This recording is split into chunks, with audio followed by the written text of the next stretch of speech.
Un saludo a todos mis estudiosos de la anatomía, bienvenidos a un nuevo video de anatomía fácil y hoy les traigo un video acerca de la vesícula biliar y de las vías biliares.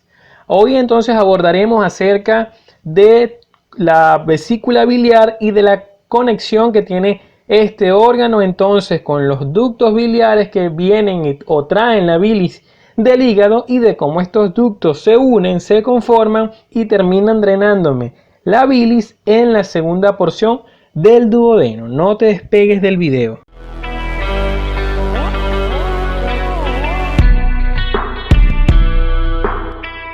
Te invito a suscribirte, aquí en la esquina inferior derecha dale clic.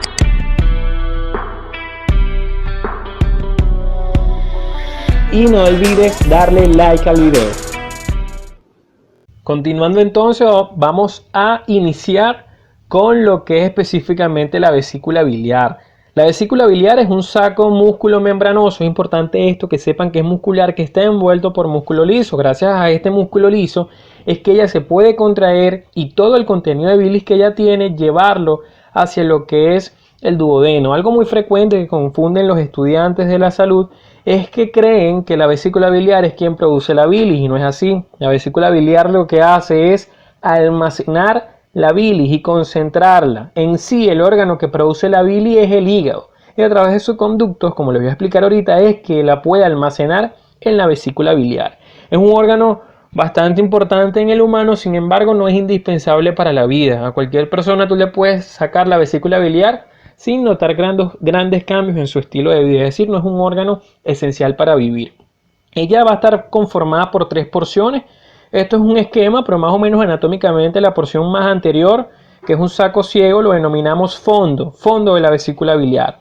Luego viene la porción más larga, que es el cuerpo de la vesícula biliar, para finalmente estrecharse formándome el cuello de la vesícula biliar. Entonces estas van a ser las 3 porciones de la vesícula biliar: fondo, cuerpo y cuello. Ese cuello se va a continuar con el conducto cístico. Cada vez que ustedes vean la palabra cole, en anatomía nos referimos a bilis y más específicamente vesícula biliar. Por eso es que van a ver mucho la palabra coleolitiasis, colecistitis y todo alusivo a vesícula biliar. Hay una zona muy importante del cuerpo que es antes de hacerse cuello, que tiene como una prolongación. Esa prolongación se conoce como saco de Hartmann o más específicamente anatómico es infundíbulo. Infundíbulo significa básicamente embudo, porque vean cómo aquí se estrecha la vesícula biliar para hacerse cuello. Entonces saco de Hartmann o infundíbulo es una prolongación o es una parte del propio cuerpo de la vesícula biliar. Algo muy importante es que la parte final del cuerpo, el cuello y el inicio del conducto cístico tienen una forma de S. Eso es lo que se denomina un sifón. De hecho se denomina zona en sifón. La parte final del cuerpo, todo el cuello y el principio de lo que es el conducto cístico. Vamos a ver también que hay unas válvulas, se llaman pliegues espirales o válvulas de Heister. Son denominadas así, válvulas de Heister, aunque realmente no cumplen tanto la función de válvulas. Ahora bien, vamos a ver cuáles son esas relaciones de la vesícula biliar. Cuando vemos la vesícula biliar in situ, no va a tener grandes variaciones anatómicas, ya que está muy pegada a la cara inferior del hígado. De hecho, lo que nosotros podemos palpar, la parte más anterior, que es la que tocamos con el examen físico, corresponde a la región del cuadrante del hipocondrio derecho. Se dice semiológicamente que para tú poder palpar la vesícula de una persona, tendrías que trazar una línea vertical que pase por toda la línea media del cuerpo y una línea horizontal que pase por el ombligo, es decir, vas a trazar una cruz. Luego la bisectriz, entendiéndose bisectriz como una línea que va en 45 grados específicamente, tú trazas una línea imaginaria y cuando esta línea toque el reborde costal, esa bisectriz, se dice que ese es el punto donde se encuentra la vesícula biliar, es el famoso punto cístico. Es el lugar donde yo puedo palpar el examen físico. Entonces, las relaciones anatómicas de la vesícula biliar van a ser anterior, como aquí seccioné la pared abdominal anterior. Entonces, anterior va a estar la pared anterolateral del abdomen. Vemos que superior está el hígado. Guarda estrecha relación con el hígado porque ya le expliqué que su función es almacenar un producto de secreción del hígado. Inferiormente encontramos al colon transverso y parte de lo que es el epiplón mayor. Y posteriormente encontramos al duodeno. Vémoslo aquí cómo está relacionado con la cara inferior del lóbulo derecho del hígado, así como también se relaciona posteriormente con el duodeno e inferiormente con el colon transverso y el epiplón mayor. Aquí vemos las relaciones. Vean su cara superior en contacto con el hígado, específicamente el lóbulo derecho, su parte inferior en contacto con primera y segunda porción del duodeno, su parte inferior con el colon transverso y su punta anterior, que sería el fondo, es lo que va a estar en contacto con la pared anterior del abdomen. Algo muy característico de la vesícula biliar es que al ella tener dos caras, digamos una cara superior que toca el hígado, esa cara está desprovista de peritoneo visceral, vean, es una cara que queda en contacto directo con el hígado.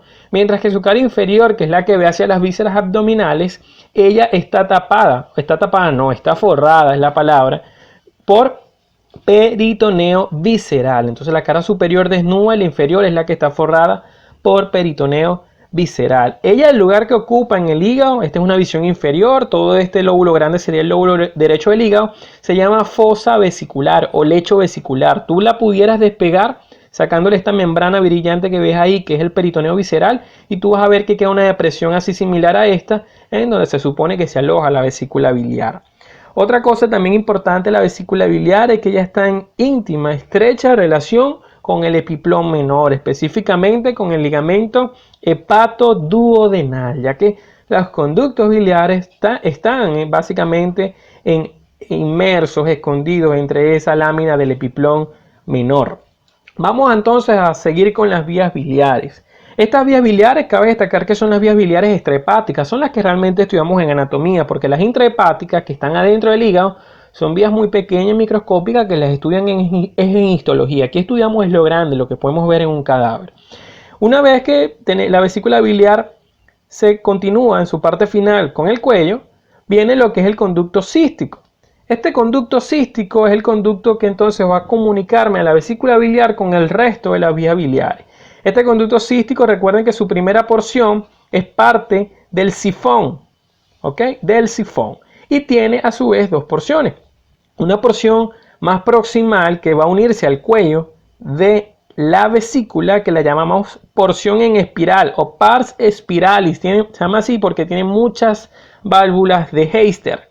Mientras que su porción distal, que es la que se une al colédoco, la llamamos pars lisa o parte lisa. Entonces estas dos porciones me hacen el conducto cístico, que es el conducto biliar, es el conducto de la vesícula biliar. Luego tenemos los conductos, que son los primeros que drenan la bilis que viene del hígado, que son los conductos hepático derecho y el izquierdo. Tienen variaciones. El conducto hepático izquierdo generalmente es más largo, es más ancho y va más o menos en sentido transverso, mientras que el conducto hepático derecho es un poco más vertical. De hecho, ambos se unen casi en un ángulo recto de 90 grados. Entonces, ambos conductos hepáticos, el conducto hepático izquierdo y el conducto hepático derecho, se unen para formarme el conducto hepático común. Y este conducto hepático común, al unirse con el conducto cístico, me conforman al famoso conducto colédoco.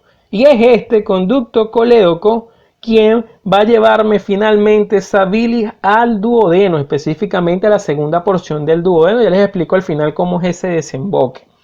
Entonces, les repito, hepático derecho, hepático izquierdo se unen, forman hepático común junto con el cístico forma el colédoco y el colédoco es quien desemboca en la segunda porción del duodeno. Ustedes dirán, bueno, entonces, ¿cómo hace la bilis para almacenarse en la vesícula biliar? Si anatómicamente por gravedad todo lo que forma el hígado va a pasar directo al duodeno, pues resulta que aquí hay unos esfínteres, unas válvulas que siempre están cerradas, solamente ciertos mecanismos las abren, de manera que por más bilis que produzca el hígado, retrógradamente se va a terminar llenando la vesícula biliar de bilis, la va a concentrar y la va a almacenar, o al revés, la va a almacenar y la va a concentrar. Aquí se puede ver conducto hepático derecho, izquierdo, conducto hepático común, cístico, conjuntos forman colédoco y el colédoco me recibe el conducto pancreático y ambos drenan en la segunda porción del duodeno. Es importante que para este video tú veas primero la anatomía del duodeno y la anatomía del páncreas para que puedas entenderlo completamente cómo es esta desembocadura final. Vamos a hablar entonces del colédoco. Este colédoco es un conducto que mide de 4 a 8 centímetros. También lo llaman conducto colédoquiano. Este conducto tiene 4 porciones. Una porción que me queda por encima del duodeno, llamada porción supraduodenal. una segunda porción que está posterior al duodeno, que sería la porción retroduodenal, una porción que me queda por detrás del páncreas, de la cabeza del páncreas específicamente, que sería la porción retropancreática, aunque llega un momento donde perfora el páncreas. Por eso muchos autores en muchos libros sale con el nombre de porción intrapancreática. Entonces retropancreática e intrapancreática en la misma tercera porción. Y una última porción, que es la que me recibe el conducto pancreático principal, y es entonces la que me perfora al duodeno. Por eso la denominamos porción intraduodenal o porción terminal. De manera entonces que estas serían las 4 porciones del conducto colédoco. Ok. Vean aquí entonces sería la porción supraduodenal, retroduodenal, intrapancreática o retropancreática y la porción intraduodenal. Es importante también saber que el colédoco forma parte de la tríada portal junto con la vena porta y con la arteria hepática propia y está envuelta a lo largo de todo ese epiplón menor, más específicamente del ligamento hepatoduodenal. Aquí para que vean finalmente la porción intraduodenal, cómo recibe el conducto pancreático principal, y ambas en conjunto drenan en la segunda porción del duodeno.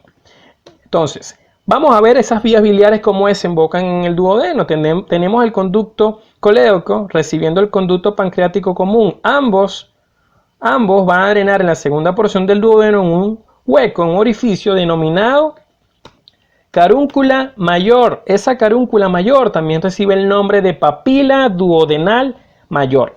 Vean que encima de la papila duodenal mayor vamos a tener una más pequeña, que es la papila duodenal menor. ¿Para qué es esa papila duodenal menor? Les explico. Existen dos conductos pancreáticos, uno principal que se une al colédoco y uno accesorio. El principal también recibe el nombre de conducto de Wilson y el accesorio conducto de Santorini. Entonces el pancreático principal junto con el colédoco se unen y juntos vean que drenan en un nivel más inferior, es decir, en la carúncula mayor. Mientras que el conducto pancreático accesorio drena solito en la carúncula menor. Recuerden que en anatomía carúncula es lo mismo que papila, por eso es que la carúncula mayor también se llama papila duodenal mayor. Ahora, algo muy importante, cuando se une el conducto pancreático principal con el colédoco ocurre una dilatación. Esa dilatación recibe el nombre de ampolla de Vater. No es más que la dilatación que indica la unión del colédoco con el pancreático principal y en conjunto ambos drenan en segunda porción del duodeno. Aquí para que vean el relieve que le hace el conducto colédoco y cómo drena en la papila duodenal mayor en este caso. Ahora, en esos conductos hay unos esfínteres en su parte final. Esto que ustedes ven aquí en rojo sería el esfínter del colédoco, denominado también el esfínter de Oddi. La parte final entonces del conducto pancreático común principal se denomina esfínter del conducto pancreático, que serían estas fibras que ustedes ven aquí en naranja. Y al final, una vez que se formó la ampolla de Vater, que sería la parte en común de estos dos conductos, hay otro esfínter que es el que ven azul, que abrazaría toda la parte final. Ese es el esfínter de la ampolla de Vater. Entonces vean que tienen muchos mecanismos esfinterianos que evitan o que controlan el reflujo de bilis y de jugos pancreáticos. Aquí para que vean cómo son esos esfínteres musculares, este sería el esfínter de Oddi, este sería el esfínter del conducto pancreático y este sería el esfínter de la ampolla de Vater. ¿Cómo van a estar irrigadas esas vías biliares? Vean que la vesícula biliar recibe aporte sanguíneo de la arteria cística y esta arteria cística proviene de lo que es la arteria hepática derecha. Esa arteria hepática derecha a su vez deriva de la arteria hepática propia y la arteria hepática propia deriva de la arteria hepática común. Esa arteria hepática común deriva a su vez del tronco celíaco que deriva a su vez de la aorta abdominal. Entonces el recorrido es aorta abdominal, tronco celíaco, arteria hepática común, arteria hepática propia, arteria hepática derecha y de la derecha es que me sale la arteria cística. También esa arteria cística ayuda a irrigar los conductos biliares, la arteria supraduodenal, que es esta que ustedes ven aquí, saliendo, que puede salir de la gastroduodenal o de la hepática propia, también ayuda a irrigar al colédoco, así como también lo hace la arteria pancreatoduodenal póstero-superior. Vean aquí la pancreatoduodenal póstero-superior, que sería esta, vean cómo le da muchas ramas a lo que es el colédoco. Aquí también se ve lo que les vengo diciendo, la tercera porción del colédoco, primero es retropancreática y después se hace intrapancreática. Entonces, ¿cómo va a ser el drenaje venoso de estas vías biliares? Aquí les puse duodeno, pero eso fue un error de transcripción. El drenaje venoso básicamente va a ser por la vena cística, que drena directamente en la vena hepática derecha, y todo el resto de los conductos biliares drenan a través del plexo venoso supraduodenal en la vena porta o en algunas de sus ramas. La inervación de las vías biliares es muy parecida a la inervación del hígado a través de la simpática del plexo celíaco, ayuda a formar lo que es el plexo hepático y ese plexo hepático le lleva a la inervación simpática. Mientras que la parasimpática, que es la que le indica la contracción, la expulsión de los jugos biliares, vienen a través de estos troncos vagales. Entonces amigos, este ha sido todo el video. Si te gustó dale like, no olvides suscribirte en el circulito que te sale aquí y compártelo. Y también me puedes seguir en Instagram en